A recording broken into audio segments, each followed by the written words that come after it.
নমস্কার বন্ধুরা। বন্ধুরা, তোমরাও কি চাও যে যা পড়বে তা একেবারে মনের গভীরে গেঁথে যাক?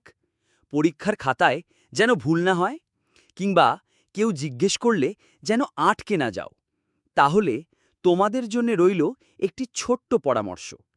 শুধু তোতা পাখির মতো মুখস্থ না করে চলো আমরা বুঝে পড়ার মজাটা আবিষ্কার করি। ধরো, তুমি নিউটনের সেই বিখ্যাত দ্বিতীয় সূত্রটি পড়ছো। কোনো বস্তুর ভরবেগের পরিবর্তনের হার এর ওপর প্রযুক্ত বলের সমানুপাতিক, এবং বল যেদিকে ক্রিয়া করে বস্তুর ভরবেগের পরিবর্তনও সেদিকেই ঘটে। যদি শুধু মুখস্থ করো তাহলে কি হতে পারে জানো?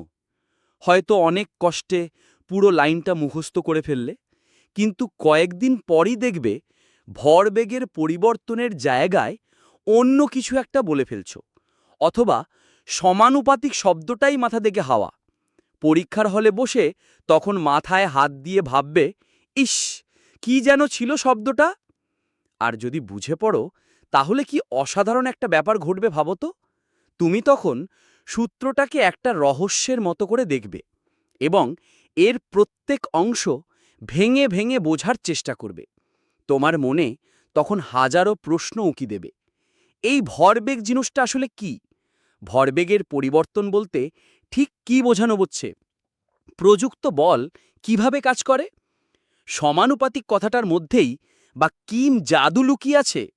যখনই তুমি এই প্রশ্নগুলোর উত্তর এক এক করে খুঁজে বার করবে, দেখবে পুরো বিষয়টা তোমার চোখের সামনে একদম পরিষ্কার হয়ে গেছে। তখন আর সূত্রটা কঠিন বা বিরক্তিকর মনে হবে না, বরং মনে হবে যেন একটা মজার ধাঁধার সমাধান করে ফেলেছ। আর এই যে নিজে থেকে আবিষ্কার করার আনন্দ, এটাই তোমাকে সবকিছু মনে রাখতে সাহায্য করবে। তাই তোমাদেরকে বলবো, পড়াটাকে বুঝে পড়ো, তাহলে সব পড়া মনে থাকবে। আশা করছি তোমাদের আজকের ভিডিওটা ভালো লেগেছে।